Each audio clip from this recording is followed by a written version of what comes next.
Welcome to Worth the Watch, where I watch the show and I let you know if it's worth it or not. Today we're talking about Daredevil Born Again.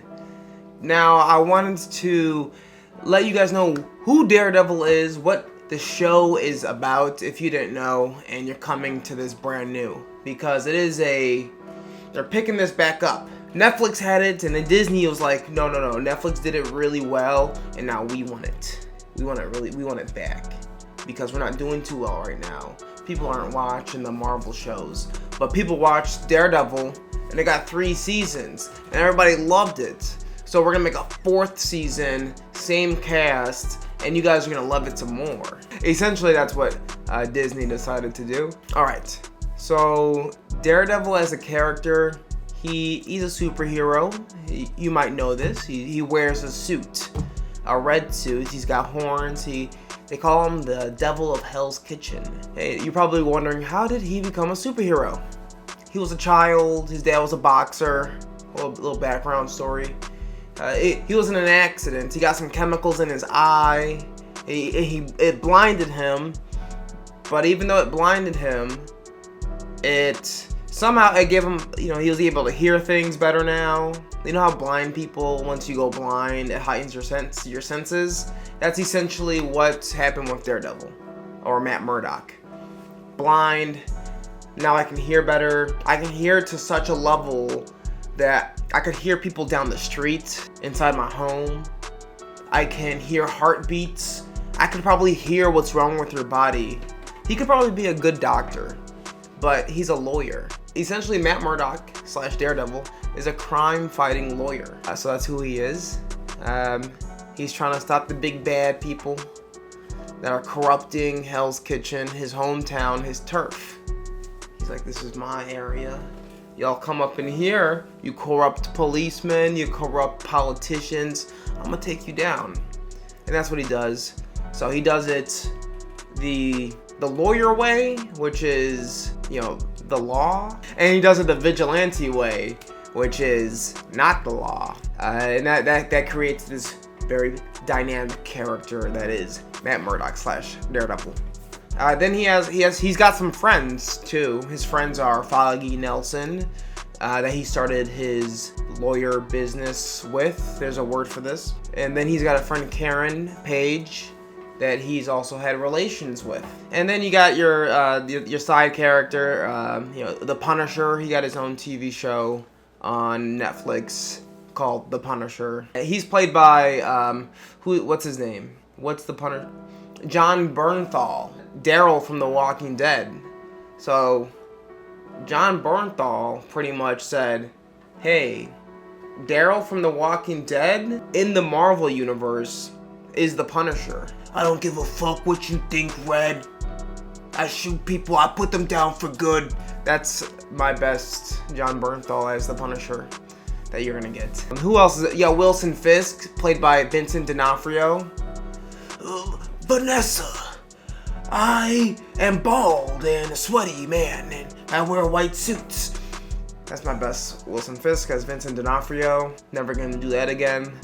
People on Instagram and TikTok shorts do it better than I can, so check out one of those guys who does that. So you're probably thinking, hey, what's Daredevil Born Again about? You got all these characters, they're seemingly pretty cool, and they all went separate ways, except the trio. Foggy, Matt Murdock, and Karen, they're a trio. It starts off the first episode really well. I'm gonna go straight into the series now. And what Daredevil Born Again is about. The first episode, and I'm gonna get into spoilers because the first episode ends with Foggy Nelson getting shot and he dies. I saw this and I was like, okay, he's dead. This is the Marvel universe. Maybe he's not dead. First thought, okay, he's dead. Maybe he's not. The reason I thought this, in the first 3 seasons of Daredevil on Netflix, now on Disney Plus, people died. I think Elektra died. I think some of the bad guys died, and then they came back to life. So I'm like, Foggy, he got shot. Are they gonna bring him back to life? That's because when he dies, you lost a magical moment. You lost a magical feeling in the show. You see Matt, Foggy, and Karen walking down the block, drinking at their pub that they drink at. And it's magical. You're like, wow. This is what I felt in the first 3 seasons. And then they kill Foggy in the first episode. Bullseye. He's running over buildings, scopes him. And then, of course, Matt Murdock is trying to stop Bullseye. He throws him off of a roof at one point. He seemingly kills Bullseye. Oh, but what? Bullseye doesn't die. His head hits the pavement. Bullseye's head, he gets thrown off a 4-story building. Head hits the pavement. Freaks Karen the fuck out because Foggy just got shot. And you're like, damn, Daredevil just did it. He went over the edge. He killed somebody, and that was like immoral to Daredevil. He's like, no, I can't kill people. I'm a man of Christian Catholic faith. I can't do that. I go to church every Sunday, and my priest told me not to. I talked to him in the booth and let him know about my sins, because that's his character. He's a very religious type of guy. Throws Bullseye off the roof, kills him, so he thinks. His eyes open, damn, but he gets sent to jail. So that's the first episode of Daredevil Born Again. It really sets the tone for the series because Foggy's dead. And then Karen having relations with Matt Murdock, but no longer being in a relationship with him. She's like, hey, this is weird. I'm gonna move to California. So then Karen's out the picture. So then the series is pretty much just Daredevil. Scrap that. It's just Matt Murdock. Because he pretty much says, I'm wrapping it up. I'm no longer going to fight crime. I'm not a vigilante. I'm a lawyer first. That's the way I'm going to move through life. And then he gets a nice case on his hands. He's trying to defend Hector Ayala, who also happens to be a vigilante. So this is the world they're putting us in. Anti-vigilante people. You need the vigilante because the anti-vigilante people are the cops and Wilson Fisk, and they're corrupt. So yeah. So I'll talk about the path that each character is on. The path Matt Murdock is on is one of, you know, like redemption. I'm no longer gonna be a vigilante. I'm gonna do things the right way. But how long can I keep this up? Is Daredevil always gonna grab back at me and try to pull me back into that life? Then you get some non-consequential characters that are a part of his life that amount to nothing because they're not Foggy Nelson and Karen Page. So you don't care anything about his other sidekicks, his other lackeys. You're like, who are these people? I don't care about them. Why are they here? Get them off the screen. Where's Foggy? And I mean, Foggy, you know, there was things I liked about him, didn't like about him, but he is the glue. He was the glue, a part of this group. Him and Karen, like, they really held things down. They checked Matt. They were there for Matt. They were like his moral compass, and they're gone. And now he's running a loose. He's trying to think for himself. He's like, I can't do Daredevil anymore. And you're like, just get back in the suit. Come on, what are you doing? While all this is going on, Vincent D'Onofrio's character, Wilson Fisk, decides to run for mayor. Somehow, crime organizer, a criminal, career criminal who's been put in jail, he's like, I'm gonna run for mayor. You're like, how is he gonna run for mayor? I think this was only a comic book thing that happened, and they're like, we're gonna make it happen now. It doesn't have to make sense, but we're gonna do it anyway. Miracle, he wins, and he becomes the mayor. So that's the story he's on. But he's like more politically correct now. Seemingly, like on TV, he's a changed man. But then he literally walks in a basement with people locked up that this is just who he is. He's like, yeah, I kidnap people, I interrogate them, I hurt them because I'm Wilson Fisk, I do this. That was more of a northeastern accent, I don't know why. He's got like a northeast accent, I would say. So that's going on with Wilson Fisk's character. We run into the Punisher with one episode. I think the Punisher makes 2 appearances in the show. In episode 4, Matt goes to a basement and underneath the city and talks to him because he finds the Punisher's the Punisher's insignia on a bullet casing. He's like, let me go talk to him. He's in the sewers where I can find him. He's like, okay, yeah. it makes sense. That's where someone like the Punisher would stay or hide out. So, and I was talking about Matt and then Wilson and the Punisher, and below all of them is a new villain they're introducing whose name escapes me. He's a serial killer. What's his name? The character that they introduced as one of the big bads outside of Wilson Fisk, his name was Muse. Now, I don't read the comic books or watch a lot of the comic book lore or know about the comic book lore outside of what the comic historian YouTuber has told me, or any comic explained video. I watch comic explained videos, haven't read any of them, okay? That's my knowledge on it. They introduced Muse to me, who has an obsession with Matt Murdock's girlfriend at the time, who's also a therapist, and I think she wrote a book. Anyway, Muse is a serial killer who's kidnapping people and he's making paintings with their blood. So that's a whole subplot that's going on above the Matt Murdock needs to stop Wilson Fisk for whatever reason, whatever big plan he has. No one knows really what it is yet. I think it's something at the port of... Okay, what else happens? So Muse is in this TV show. You find out who he is. You didn't really know who he is. I didn't know who he was. No one knew who he was. But I mentioned that he's obsessed with Matt Murdock's girlfriend, whose name I can't remember. It's not Karen, so who cares really? She's anti-vigilante. She's like, no, fuck the vigilantes. And Matt's like, damn, that's crazy. What? Fuck the vigilantes? She is also the therapist for Wilson and Vanessa. So I guess that's how they connect her up into it. And then this is what we're working with for the season, pretty much. So when they decide to blow everything up, cause conflict here, and here. They make Muse kidnap Matt's girlfriend. They make Matt wonder if he should be Daredevil. Karen's still not in the picture. And then Matt's girlfriend says, hey, come with me to this dance that the mayor invited me to. Yeah, okay, sure. That's where this went. Okay, the therapist got invited to a dance. And it was Wilson Fisk knowing too much information about everybody's life, somehow. He still has, like, his inner claws on the world, apparently.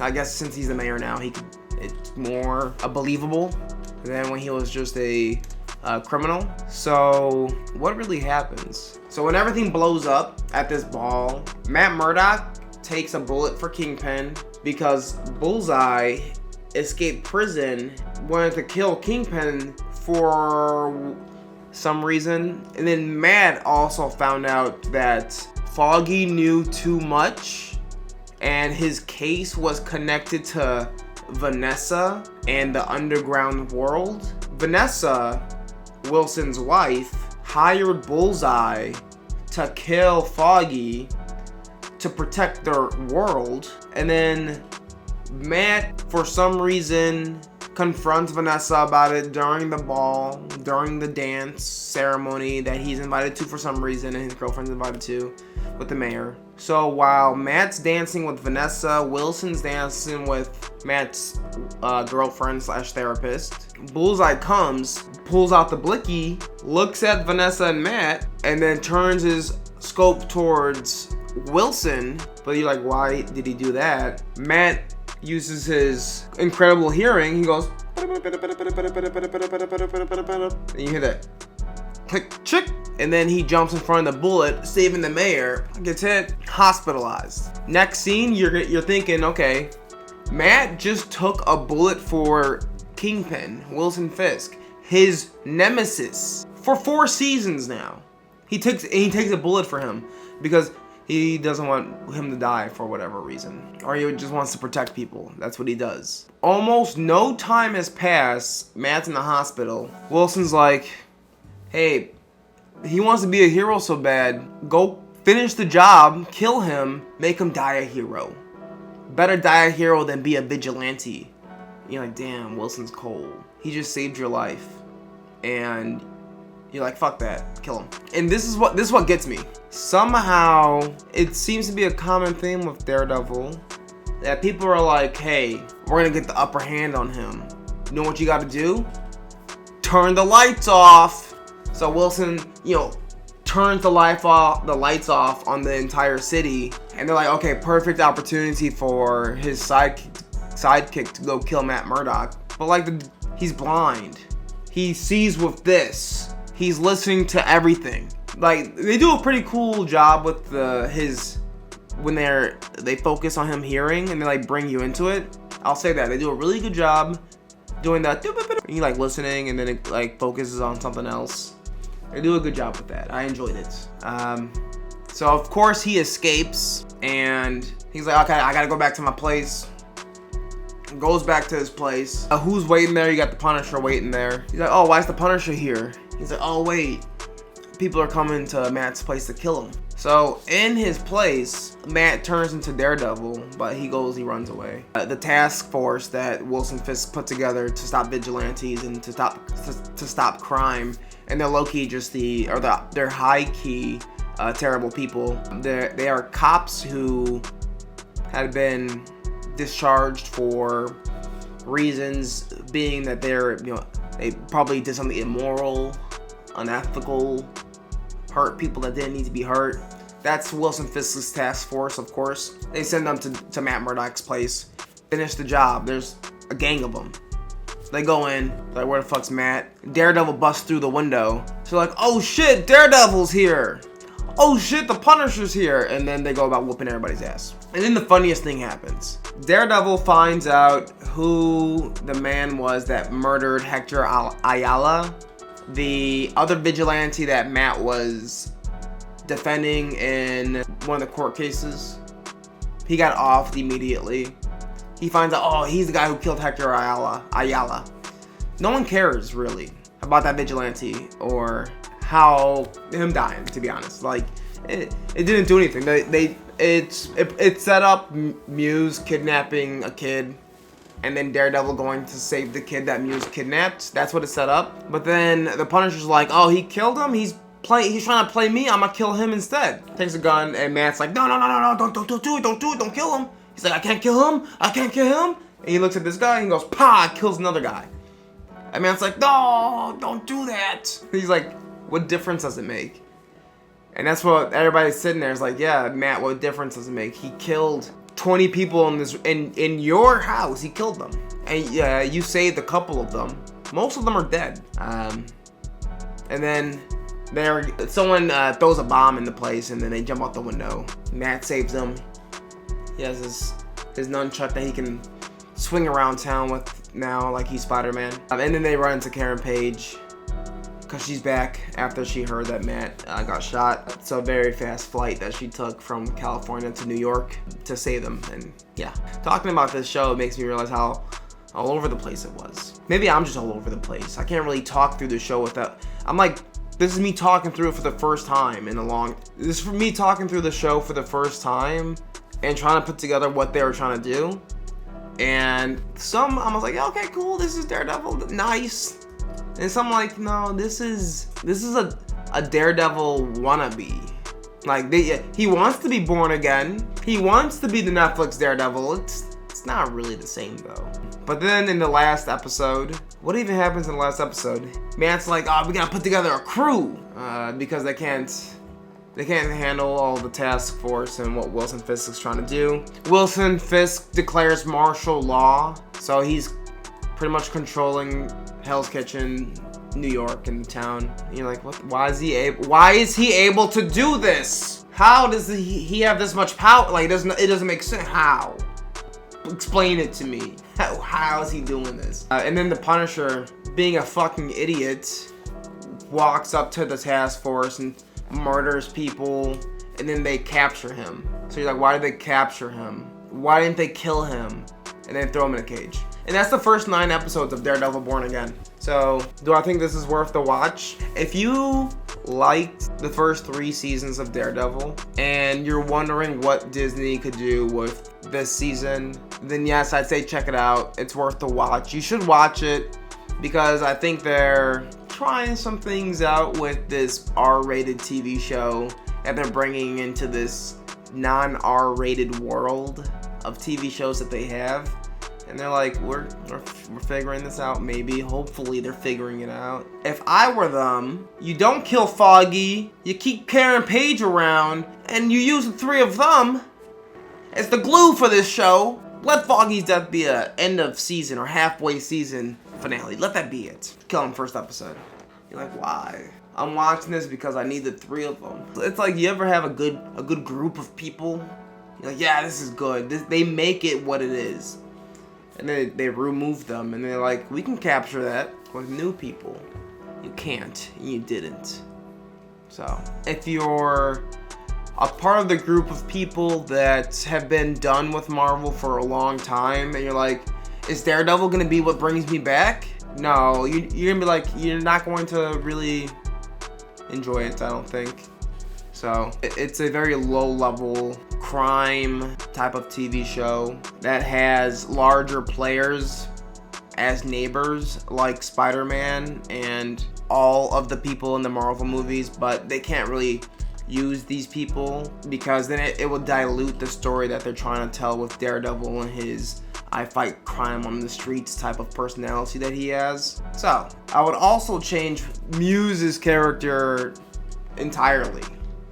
He's a serial killer who didn't have a lot of time to be set up and become a big bad threat to Daredevil. He was a child or a kid that enjoyed, he was a sadist pretty much. He was forced to take karate or taekwondo, and then you want me to believe that he can throw hands with the boxer that is Matt Murdock, that is Daredevil? You want me to believe that? I don't believe it. It's stupid. I hated it. How dare this man be able to trade blows with Daredevil? Daredevil would have wiped the floor with him. But I felt like they could have used his character to be more of I'm hiding in the shadows. I kill people, but you're not gonna find me. Let him escape. Let him not die. And let him just be like a constant threat, like, oh damn, there's a serial killer on the loose in Hell's Kitchen. What the fuck do we do? Like, and give him more cryptic messages too, like, or more, like, besides the painting and victim's blood. I don't know what they could have done there, but I give this season a strong 6, light 7, at 6.5. I'll give it a 6.5 out of 10 because I enjoyed Daredevil, so it's above the halfway point, and I can't get enough of Marvel. I want them to be what they used to be. Be who I know you can be. You're right there. You just killed Foggy for some reason. And you put Karen on a plane. Why? I keep asking myself that. Why do they do that? Why do they make Punisher an idiot who gets killed? Let me know what you thought about the show. Comment, like, subscribe down below. Let me know what you thought.